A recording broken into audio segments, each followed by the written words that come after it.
Okay.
I thought about it too. That would be interesting, right? I don't know. They'd be silent like this for a little while and then they figure it out. Okay. You're going to do it? Yeah, perfect. Matter of fact, you can just come up here and close the song if you want to be ready.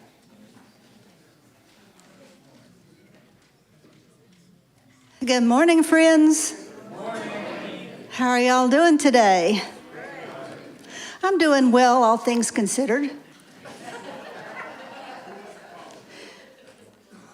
We invite you to take your seats and prepare for this morning's service.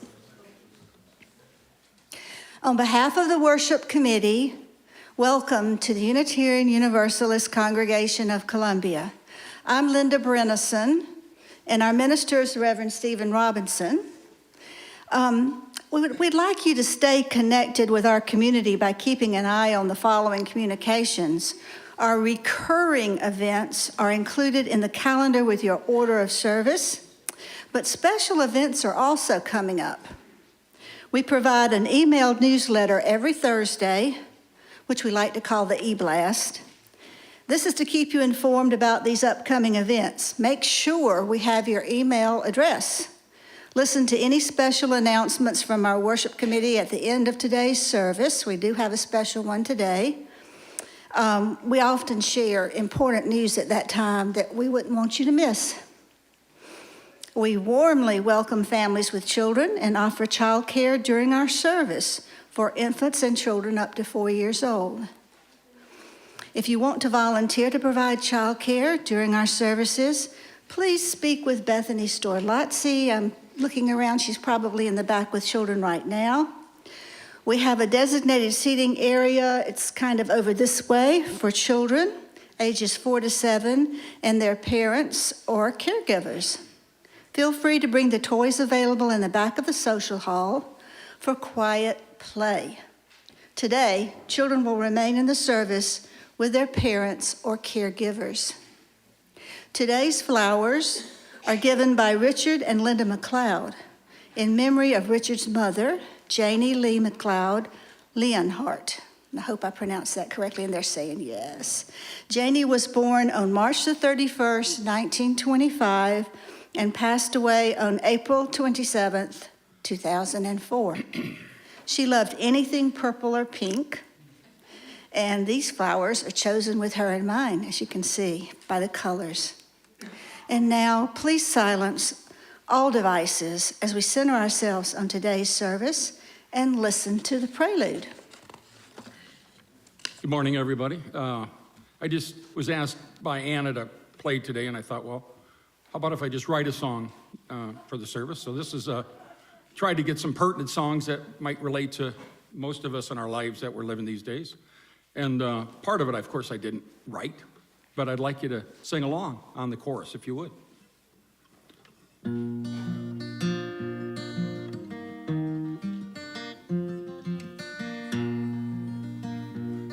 And how many ears must some people have before they hear people cry? Yes, and how many children must die in the streets killed by bombs made in the USA. Yes, and how many deaths till it take till we know that too many people have died? This is your turn. The answer, my friends, is blowing in the wind. The answer is blowing in the wind. Yes, and how many years must a mountain exist before she is washed to the sea? Yes, and how many times does a politician speak, but he just cannot hear a word we say? With presidential immunity, a leader lies and rants, while no one thinks he's their king. Well, the answer, my friends, is blowing in the wind. The answer is blowing in the wind.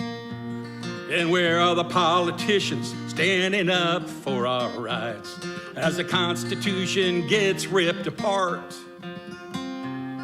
And what about the stench of musk poison in the air and Doge casting destruction across the land? Putin's war against humanity wreaks guilty paths ahead, while Ukrainians are gasping for air. Well, the answer, my friends, is blowing in the air. The answer is blowing in the wind. One more time. Well, the answer, my friends, is blowing in the wind. The answer is blowing in the wind. Thank you.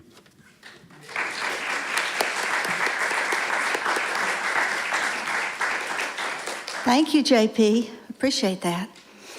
And now, would you please rise in body or in spirit and join me in the congregational covenant found in your order of service. Love is the doctrine of this congregation. The quest for truth is its sacrament, and service is its prayer. To dwell together in peace, seek knowledge and freedom, and serve others in community, thus through covenant with one another. And now please be seated. Unitarian Universalism is a diverse and non-creedal religion. Our community is founded on deeds, not creeds. We are a covenantal religion, meaning we don't have to believe the same, to treat each other the same, with respect, equity, compassion, and dignity. We place love at the center of our values, embracing and welcoming all people. We are delighted to welcome all our guests and visitors today. And today, JP has offered to bring the microphone. We have to get him before he goes back to Montana. Thank you, JP. Visitors, please wait for the microphone before speaking. Share your name and where you're from. And when it's your turn, if you have guests, feel free to introduce them as well. So visitors, please raise up if you're willing and able. I see one in the back, JP, the pretty red jacket back there. Hi, I'm Leah, and thanks for the warm welcome, and from Lexington now, but yeah, so thanks. Welcome. Okay, thank you. Welcome, Leah. Yes, sir, let me sneak by. My name is Jay Shuping. I'm 5'9", 70. Yeah.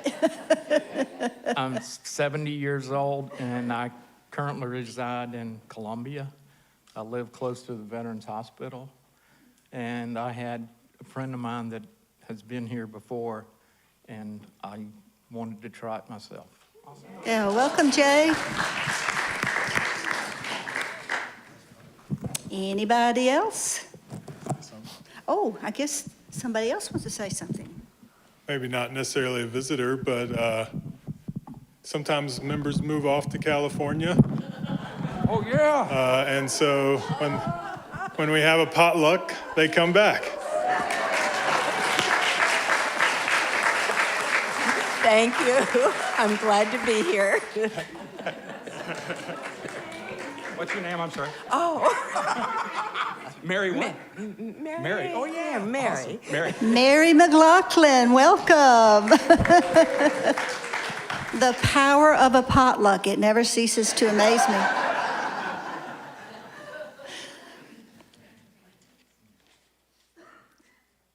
Visitors, if you'd like to learn more about UUCC, Jay, I'm talking to you. Visitor cards are in the pocket on the back of each chair. Please fill one out and place it in the collection plate so we can email you about our events. Our board members and committee chairs welcome your questions and your comments, sometimes.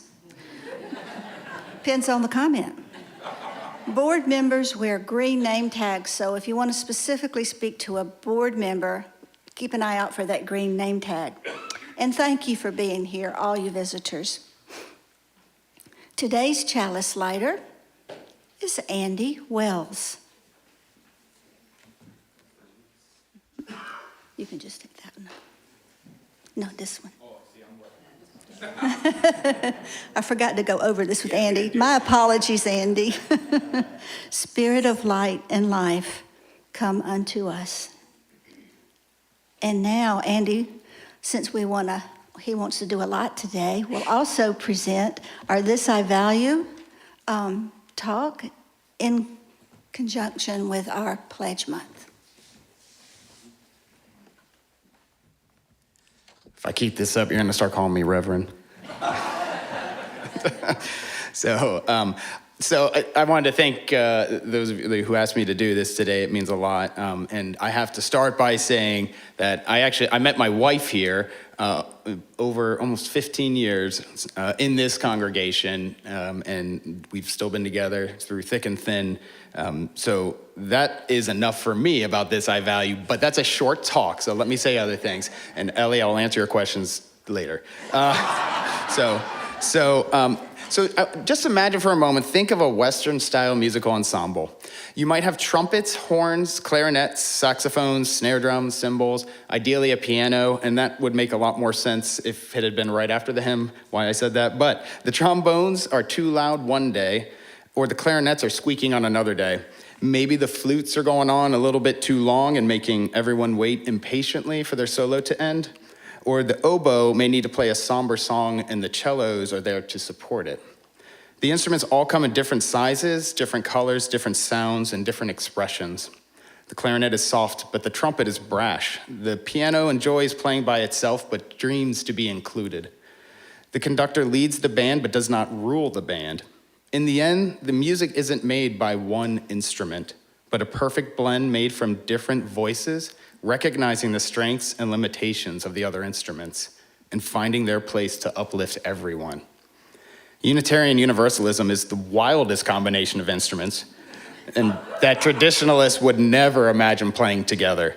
But what creates unease in others is what gives us our strength to foster the music of life and blast it from the mountains.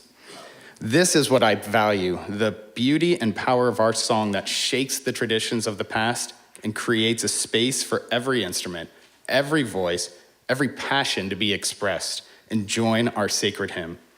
And this is only the prelude. The next movement is being created here and now. Thank you.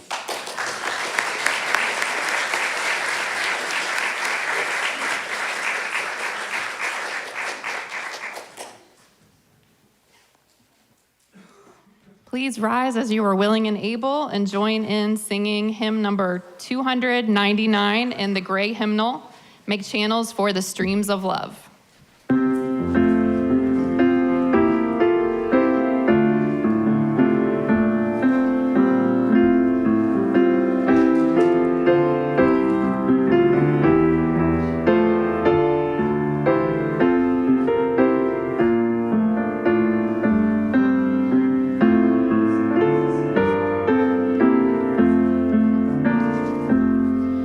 Make channels for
Good morning.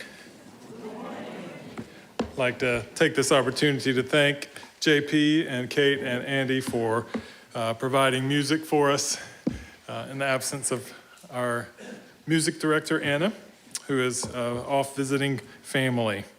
And I agree, Andy, the sermon or the title, Reverend, sounds good for you. I think that works in really no better time than the present. So today's topic is, can a conservative be a UU? And so Andy will be sharing a trial sermon with us, so we're look forward to that. I'm kidding, kinda. Today, our opening words come from Mary Oliver, and if you're new to UU, then know that we have a poet laureate, kind of an unofficial poet laureate in Mary Oliver, and she gets read a lot in our services. Our poems are actually included as responsive readings in our hymnal as well. This particular one is a little bit different than a typical Mary Oliver poem, but fitting for kind of what we're wrestling with today. She writes, of the empire. We will be known as a culture that feared death and adored power, that tried to vanquish insecurity for the few and cared little for the many. We will be known as a culture that taught and rewarded the amassing of things, that spoke little, if at all, about the quality of life for people, for other people, and for dogs, and for rivers. All the world in our eyes, they will say, was a commodity. And they will say that this structure was held together politically, which it was. And they will say also that our politics was no more than an apparatus to accommodate the feelings of the heart, and that the heart in those days was small and hard and full of meanness. And with that, I invite our children to come down for our story for all ages.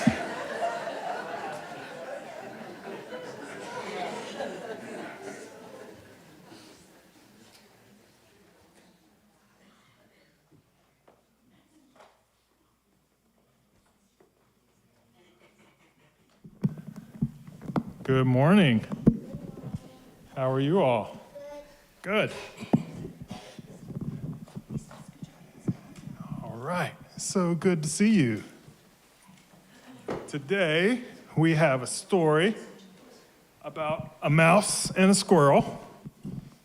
And the name of the story is We Disagree. See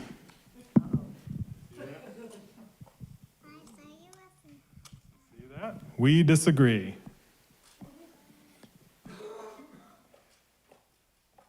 So the mouse says, hello. Hello. Do you like figs? To which the squirrel says, oh no, I don't. I snack on twigs. Yeah? And so the mouse says, do you like blue and polka dots? And the squirrel says, no, I like red. I don't like spots. And then the squirrel said, Reverend, can you see this without your glasses? And I said, no.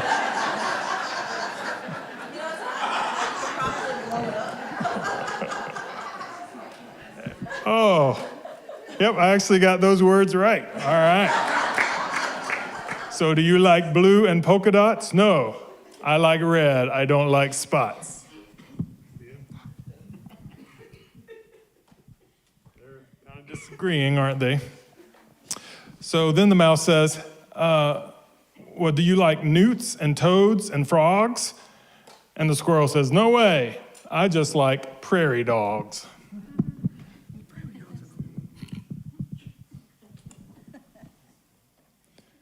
So the mouse says, all right, do you like warm and sunny skies? What do you think the squirrel says?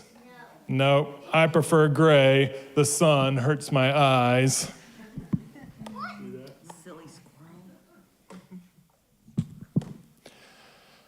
So the mouse says, do you like skates? Do you like bikes? The squirrel says, no, I don't even like wheels. I would rather hike. Well, says the mouse, you must like flutes, guitars, and drums. No, no, no, I would just rather hum, says the squirrel. And so the squirrel actually hums. Hum.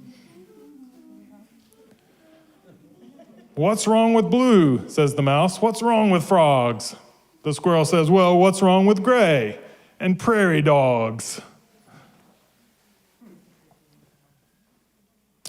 We don't agree, says the mouse. We can't be friends. There's nothing more. This is the end. Oh, no. That's not good, right? As they're walking away, the squirrel says, yes, I agree. Wait, what did you say? What happens next, said the mouse. We just agreed on something. I'm quite perplexed. Oh my goodness. The mouse says, we're not the same. And the squirrel says, indeed, that's true. We just agreed again. But why are you choosing blue?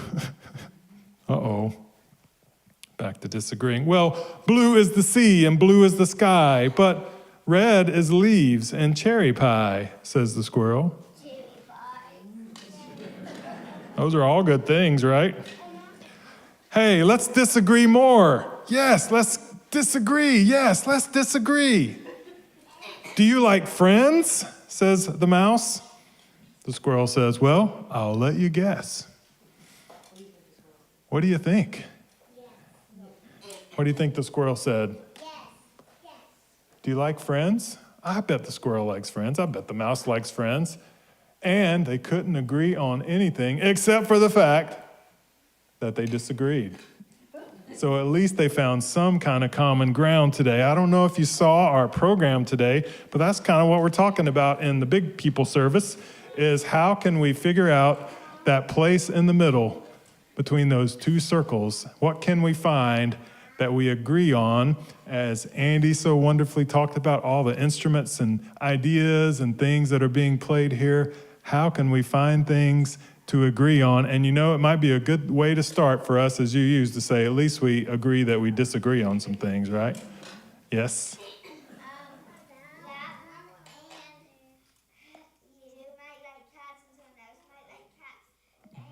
That's another book I read.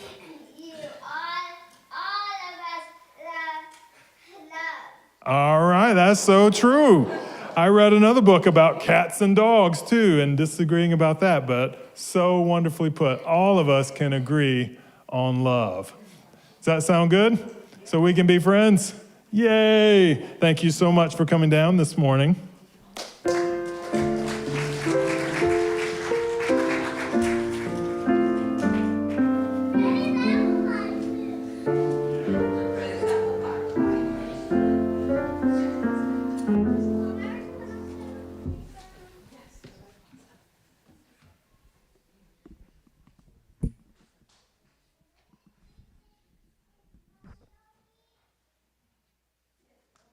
All right, at this point in our service, we create moments for Candles of Community, where we invite you to come and share joys that you are holding this morning, that you'd like to celebrate in this community.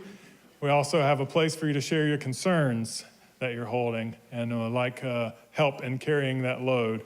We have candles that we light, so with every one that we share, we light a candle. So if you have a candle this morning, we invite you to come and briefly share that joy or concern, and then light your candle and put it here.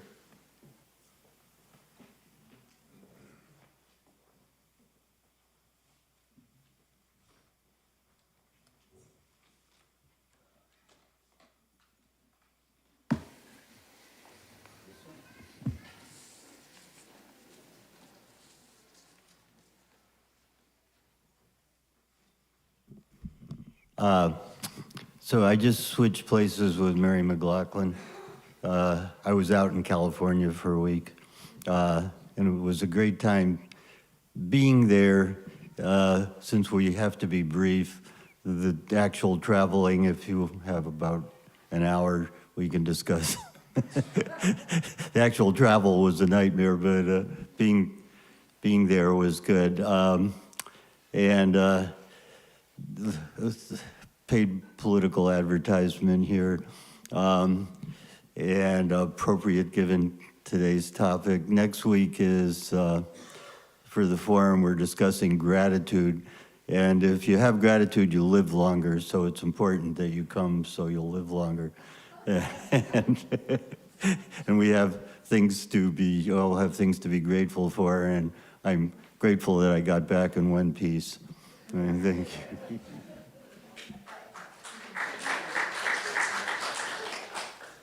Good morning. I'm Kate Noel Wells. This is Andy Wells. Reverend Wells. It's not sticking, yeah.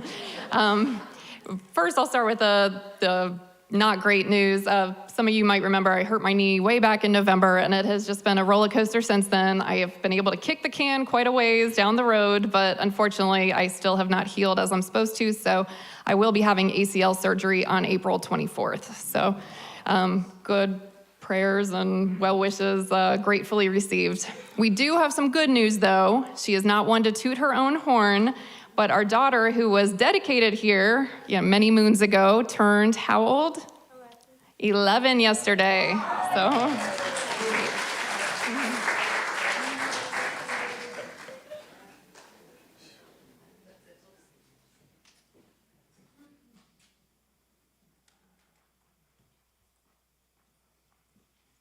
I'm Marlene Trader, and I was here last week asking for thoughts and prayers and directed energy for my son-in-law, Joel, who's been in ICU for 2 weeks in Charleston. He's getting better, and we hope that he's going to come out of ICU tomorrow. So thank you for all your support.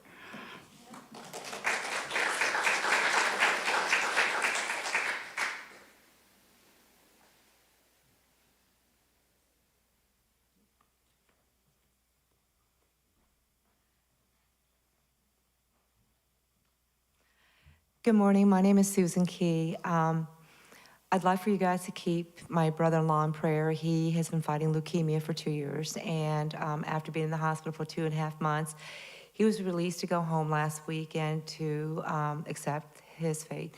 But I pray that he will accept it with peace, with love and comfort, and I pray that for his family, and I ask that you pray that for his family, because they're fighting it.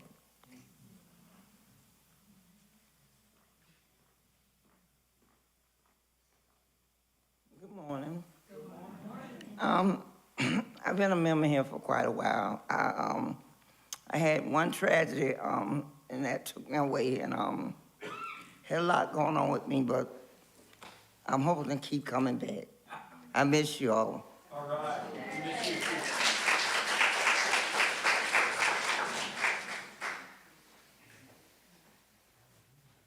Good morning. I'm Connie Quirk. This is a candle of joy. Some of you might remember that about 1.5 years ago, I told you about a niece who was having so much difficulty getting pregnant that she got a dog.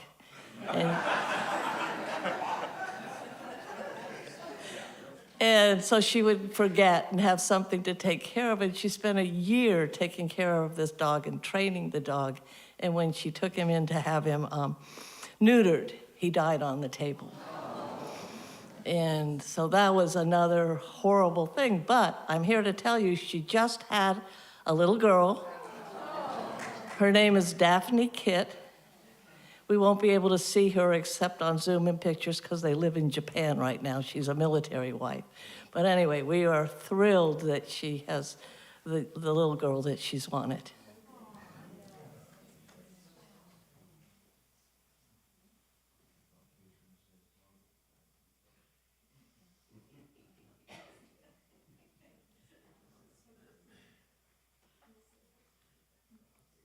Good morning. This is a candle of joy.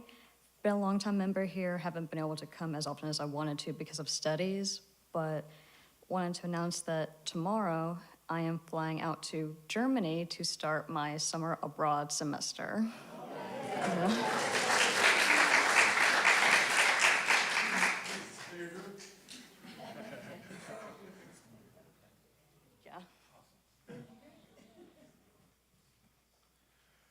Good morning. I'm Glenn Cockerham.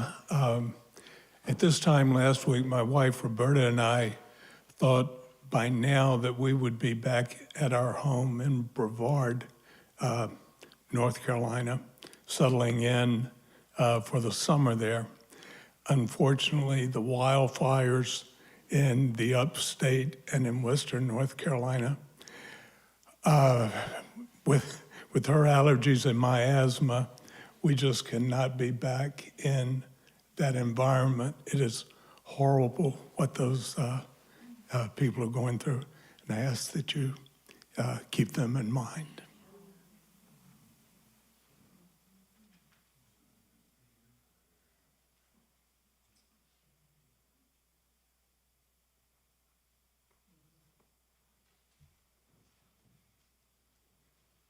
Of course, we always light a candle, which is already Larry lit earlier, for our silent joys, our silent concerns that we're holding in this space. I invite you to listen to all that you've heard, let it play again in your mind and in your heart, and connect to all those things that have been shared.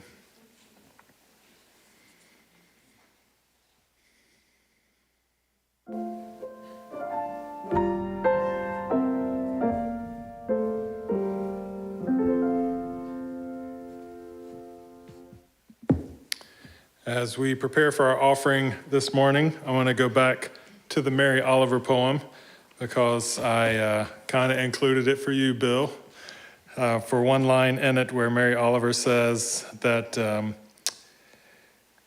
we often speak very little about the quality of life for people, for dogs, and for rivers.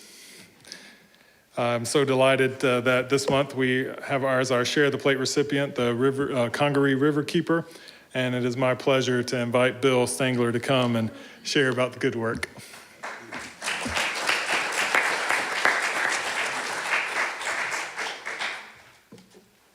Good morning, UUs. And thank you, Reverend. I clocked that line, and I thought it was really nice, too. So sometimes I get up here and talk about the next big lawsuit that we're going to file or the big issues we're working on, but today I'm going to talk about something a little different. I was having a conversation recently with a peer of mine, and she was just down because of the onslaught of everything happening, and I think we heard that a little in the opening number from JP. It is easy to feel distraught when you look at budget cuts to things we care about, when you hear threats of closing national parks or people losing jobs, when you talk about elected officials who won't listen or just don't give a damn, when we have to gear up for another fight with another billion-dollar company, when all these things keep stacking up. So I try and look for the things that bring me hope, little things here and there. The kids I got to go out on the river with a week ago, enthralled with what they were learning, spending time in kayaks, splashing around, doing the work, but wanting to know more. The volunteers that we had yesterday cleaning up a creek, 20 or so people, thank you, Nancy, who were getting their feet wet, wading into a couple feet of water to pick up trash that wasn't theirs because they cared about what was happening. The hundreds of people that show up when we ask them to at community meetings and things like that. I'm reminded of the resilience of the spider lily, the Rocky Shoal spider lily, that year after year comes back despite flood or drought. It's starting to emerge right now, that holds on and spreads and grows and builds a bigger population. What gives me hope is being in a room like this full of people who care about their community. So thank you guys for supporting us and for being here.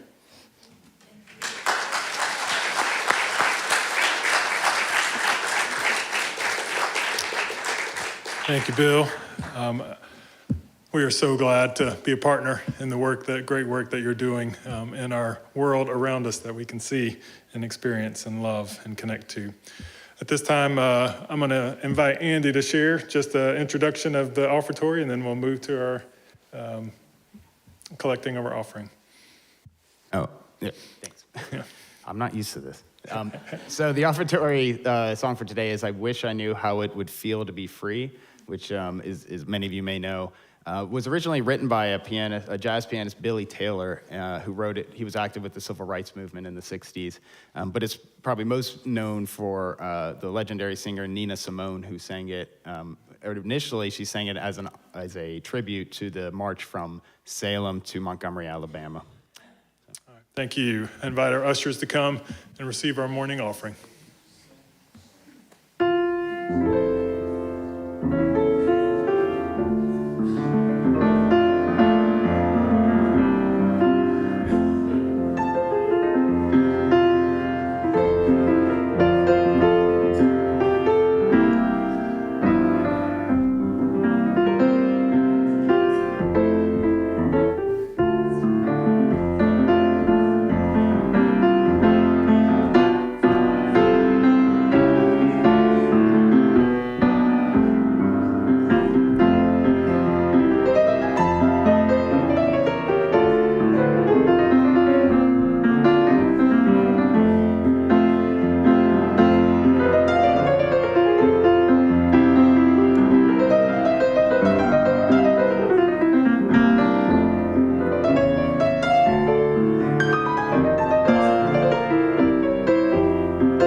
Thank you, Andy. That was beautiful. We receive our offering today, symbol of our commitment to our good work.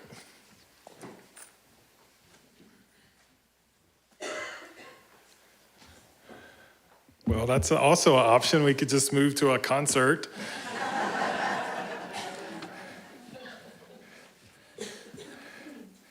Six plus years preaching sermons here. It's the first time my contact lens has ever folded on itself in the middle of the service, so had to disappear. All these are good signs, right? Just a little backstory for today. We had our cabaret event, which is a partner church event, a few weeks ago, and one of the silent auction things was that you got to pick a sermon topic for Reverend Stephen. And it could be anything. And so I reached out to the person that won that in the raffle, Sharon Givens. Sharon, why don't you just stand where everybody can see you?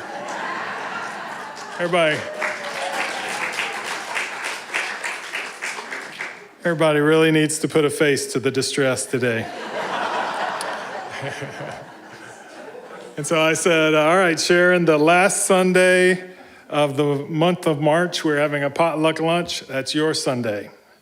And so I reached out to Sharon and said, just text me a topic or send me an email of a topic. And she said, well, it really involves a conversation.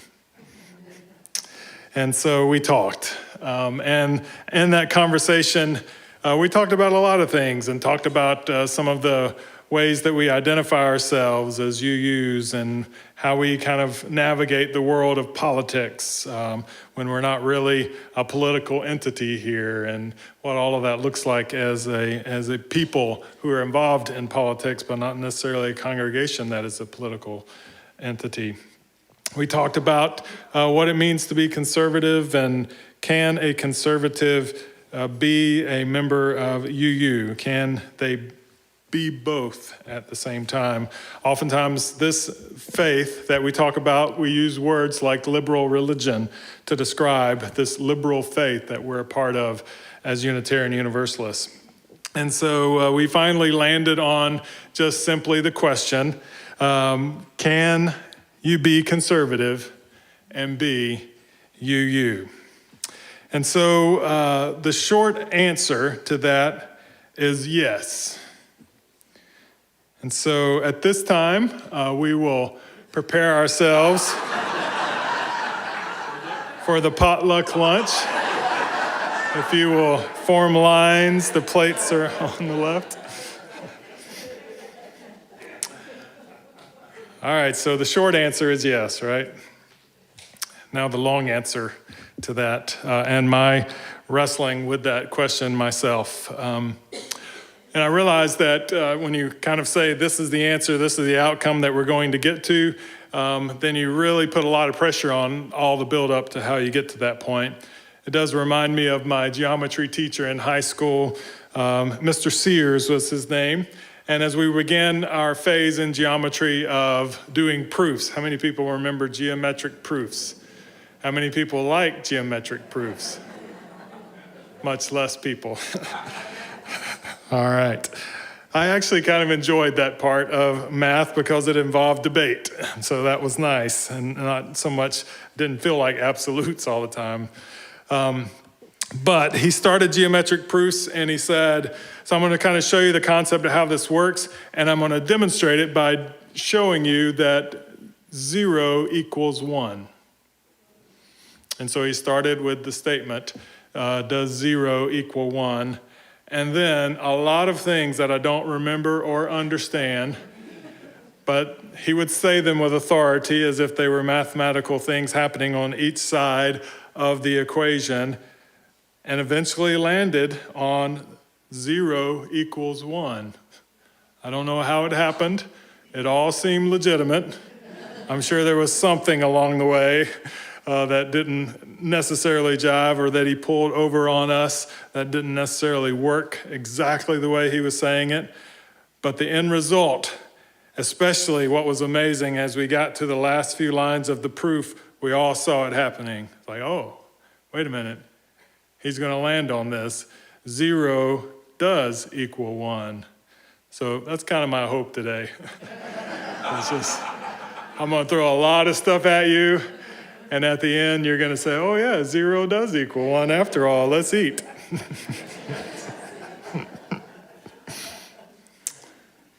It's been a fun journey to kind of think about this concept. And I think we wrestle with this question all the time. And I appreciate Sharon's vulnerability to ask the question out of her own experience, but also just out of curiosity, what it means to be a part of this congregation as well. And it's been important for me to tease apart the word conservative from modern party politics and any kind of connection to evangelical Christianity that has seemed to be married together with conservatism today, and really look more at conservatism in its history. And there's lots of ways that you can trace that back through its history. The one that I chose is to go back to the French Revolution, which is where many people believe this idea of modern conservatism began. And in all of the work of political philosophy, Edmund Burke stands as this towering figure whose ideas left this indelible mark on conservative thought. Some people even identify Edmund Burke as the father of conservatism. He was born in Dublin in the early 1700s, and really his influence goes beyond his work in Ireland, making him a statesman and philosopher then in British political history. He's renowned for his probably most important work, which is Reflections on the Revolution in France. Burke's critique of the radical shifts that brought about the French Revolution and his advocacy for tradition, for reform, for gradual reform, and the preservation of established institutions shaped all of our conversations that we have today around modern conservatism. His life and his contributions to political theory have an enduring impact on even the beginning and eventually the evolution of what it means to have conservative ideology. And it's interesting to note that Burke was a complicated man, even with all of that clarity that he spoke so firmly about the revolution in France. In other words, he was vehemently opposed to the radical movements of the French Revolution and did not support the revolution in France. He would not, well, maybe he might enjoy Les Mis after all, now that I think about it, if he came and saw it in a few weeks in Columbia when it's here. But we know which side of the barricade he would be on. And in that opposition of the French Revolution, he also had overwhelming support for the colonies and the American Revolution. Now, how do you kind of make those mix together? He had no problems with it whatsoever and could argue about the unfairness that the colonies were experiencing versus what was happening in France. But really, oftentimes, if you think French Revolution empowers American Revolution, same ideologies working together, but he really kind of had his hands in each and was willing to critique both and willing to embrace some parts of both, but really embrace a lot of what was happening in the colonies here, even though it impacted him as a British politician. Some of the core principles of Burkean philosophy I'd love to share today, just to kind of lay a groundwork for, in its history, what it means to be a conservative and have a conservative ideology. Burke's philosophy gave a lot of significance on the preservation of tradition, believing that tradition was a source of societal stability and wisdom. He argued that all the existing institutions that we have, they all embody some kind of accumulated knowledge that is absolutely needed and necessary, and these experiences of the past generations will serve as a guide for this present generation and the future generations. Therefore, to move against tradition is to move against a tremendous amount of a pool of wisdom there. He had an organic view of society, and he believed that society was gradually changing, and really embraced kind of the evolutionary concept of societal change, believing that it was happening over time and this organic entity of society would evolve naturally over time and change over time. And he believed that the attempts to radically change things in society would lead to social disorder and other consequences that would harm that progress. He argued for prudence and practical wisdom, believed that leaders should exercise caution, and I'm quoting him here, taking into account the specific circumstances and context of each situation rather than adhering rigidly to abstract principles. And another quote from him, he was very skeptical of radical change.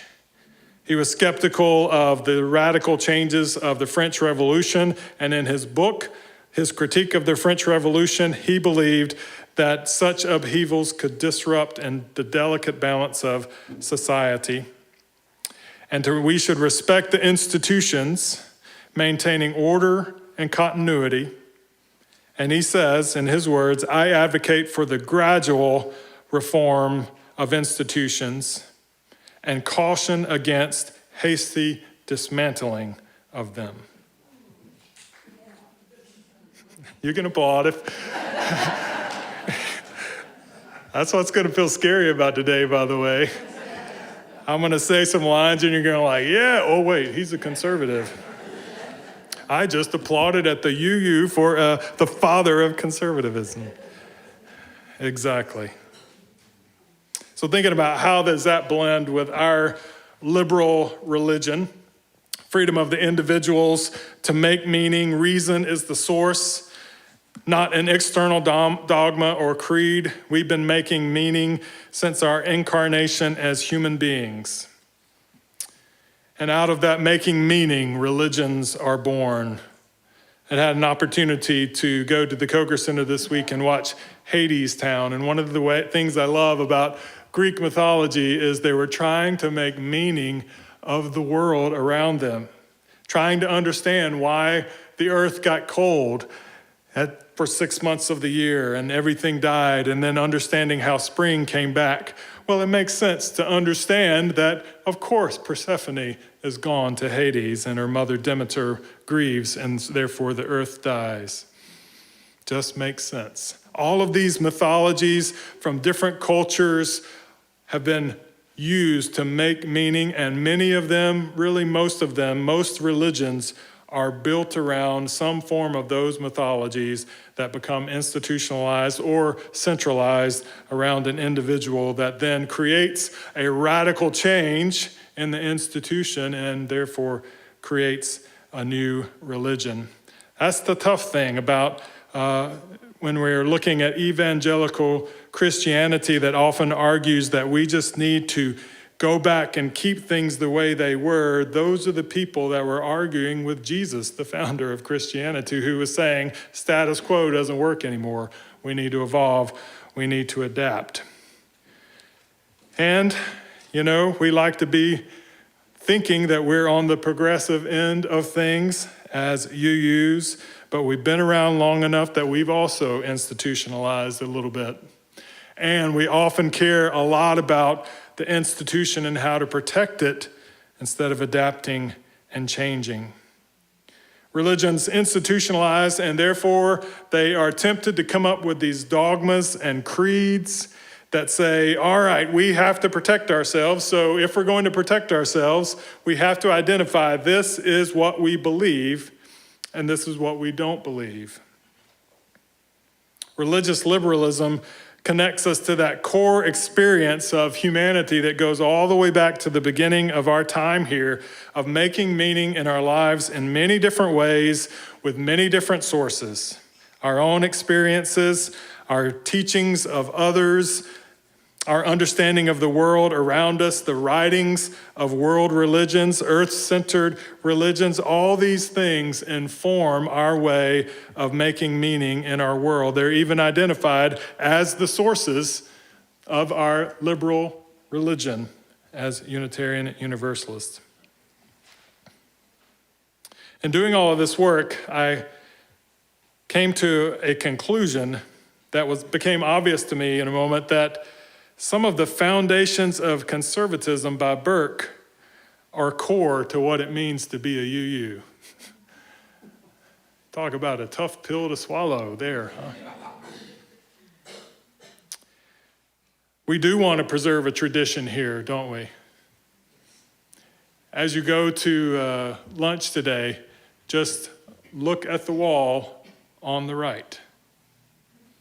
We have gone through a lot of work to demonstrate our preservation of our tradition here at the UUCC, including pictures of 11 of us standing in Coleșvar, Romania, in a church and talking about an event that happened in 1568.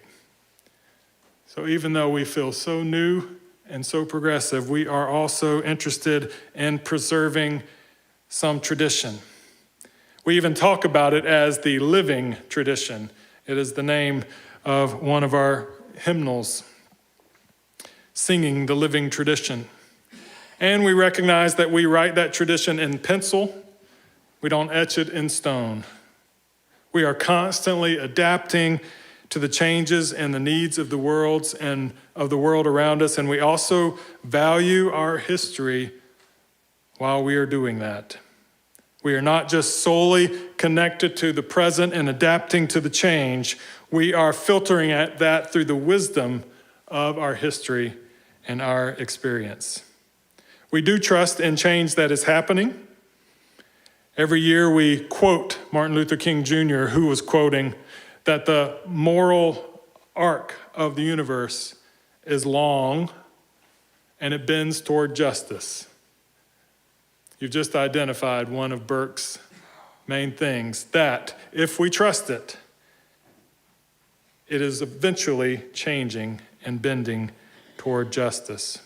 Trusting that our commitment to love will eventually bring about change, even when radical change doesn't seem possible. We also see the value at times of radical change to fight injustice in our world around us. So do we believe in radical change? Yes. Do we always think it's the best way to go about changing something? Probably not.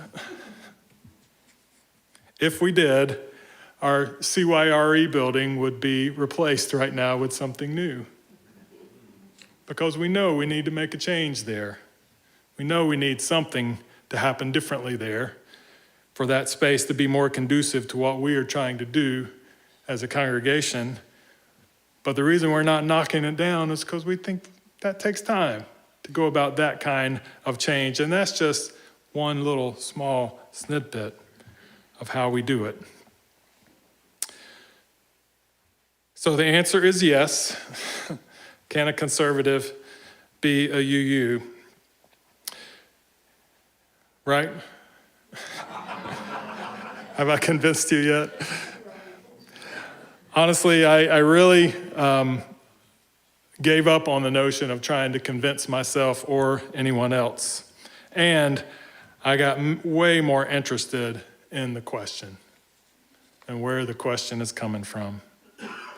And hearing the struggle and the question, particularly in our world today where we feel polarized, where we feel like we have to identify as one way or the other. We have to have a label for everyone so that we understand where everyone fits. We look around and we wonder, is it safe for me to talk about this here? Is it safe for me to talk about this here? Can I be quiet while I'm listening to this? Can I engage this in a way that's helpful? And that's just with our families. We haven't even walked outside our doors of home yet. We feel polarized. And it took me all the way back to the pilgrimage and standing in that church where in 1568, Francis David spoke. It took me back to the painting of the Edict of Torda, where Lutherans and Unitarians and Reformed Catholics came together and agreed that everyone is free to pursue their religious tradition on their own and can bring in the people to lead those religious traditions in the way that they want to. That may not seem like a lot, but it was huge. And it was for those people who are always at war with each other. Are you a Lutheran? Are you they wouldn't even say Unitarian then. Are you an anti-Trinitarian, or are you a Reformed Catholic, or are you some kind of other thing out there? For all those people to be gathered together and agree on religious freedom was powerful. So I began to wrestle with, can I embrace this? And this is how far I went to wrestle for you. I read a speech by the Speaker of the House, Mike Johnson. Wow. On the 7 foundations of conservatism. I did that for you.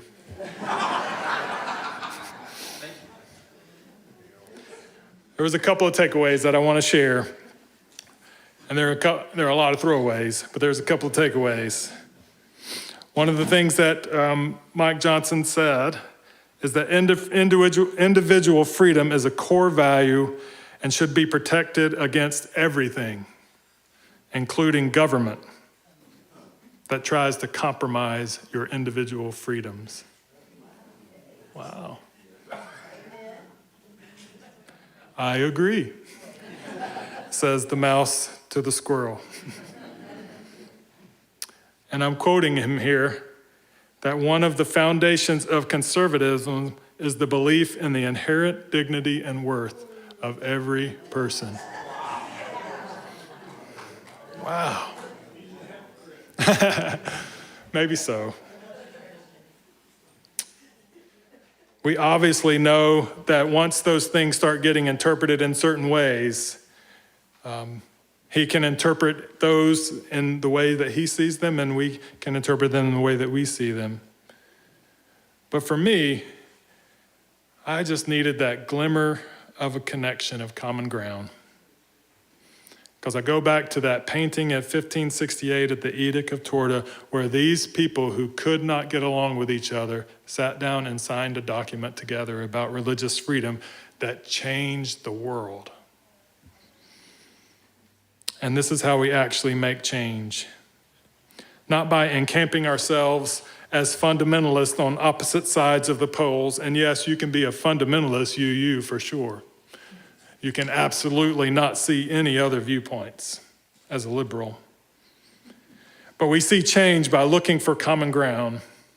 And maybe Mike Johnson's evangelical Christian faith and his interpretations of Christianity moved him toward something else, toward injustice and oppression, in my views. But we can find hope of justice and change in that common ground if we seek out dialogue. I heard a sermon about 2 years ago by Daniel Cantor, who is the minister at the First UU Church of Dallas, Texas. And he says, I'm going to give you 5 good reasons not to be a Unitarian Universalist, which is a very risky sermon to share. But I resourced that a lot and connected it to it a lot, because a lot of times people come to me and say, well, I feel comfortable at your church. And I was like, I don't feel comfortable at my church all the time. But if you come, you will build a tolerance for feeling uncomfortable. Because we're in a place where we don't have all the answers. We don't even have all the questions yet here. We live in a complex world, and we are in a space here where we can wrestle with all the complexities of life. We can be convinced firmly today, 100%, about something and move to disorientation about it tomorrow. And while we struggle, we continue to be an open community for all the journeys and the ways of making meaning. We continue to be a community who seeks justice and protects the rights of all. We seek justice for women's rights. We seek to work against systems of racism. We seek to bless a variety of forms of sexuality and identity. And we seek to be a place where all are loved and all are welcome and all are affirmed. This is a church that sometimes trusts in the slow evolutionary progress of change, and sometimes we take up the fight and we embrace radical change, and we don't apologize for either, because we know this is a complex world that needs complex answers. We are all here on this continuism of liberalism and conservatism, which, while we are on that continuum, we hope to create a world that is grounded by love, that is winnowing out violence and hate and destruction, and building the kind of world that is a better place for every person, every creature, every aspect, every river that's a part of this Blue Boat home that we're on. I'm not sure if I answered the question today, Sharon. I'm not sure if you've decided that 0 equals 1 or not. But if you've sat here this morning and you've wrestled with, who am I? What do I believe? And why am I a part of this spiritual community? Then we're doing the work.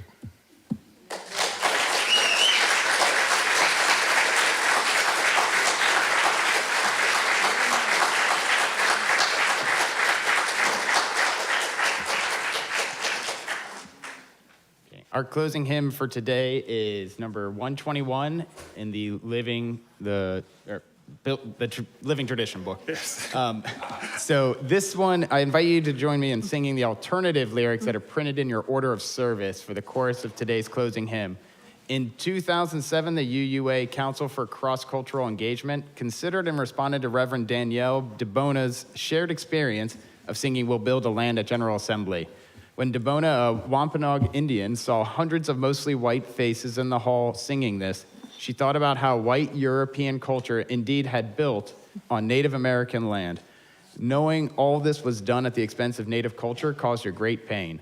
These new lyrics aim to acknowledge that hurt and also use more gender-inclusive language. You'll have 4 chances to get this right. Please stand as you're willing and able.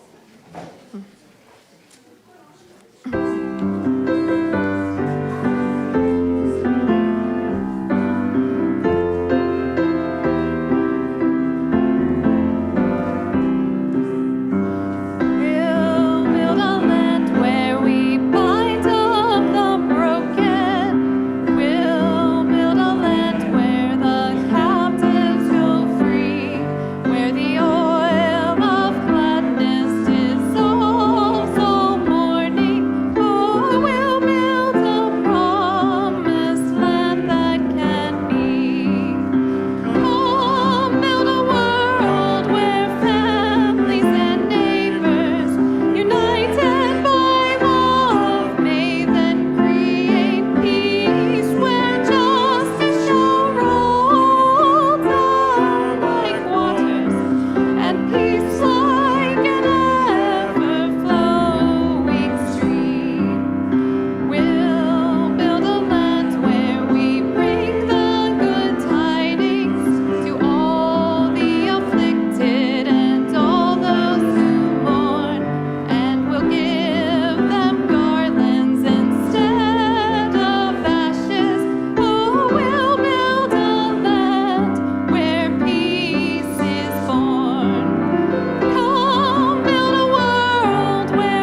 Closing words are a little bit different today since we have a potluck lunch and a gathering. I just invite you to be the closing words today and invite you as we eat together to dialogue with each other, because that is where we're going to change the world. Please join us in our congregational benediction, which is located in the seat in front of you.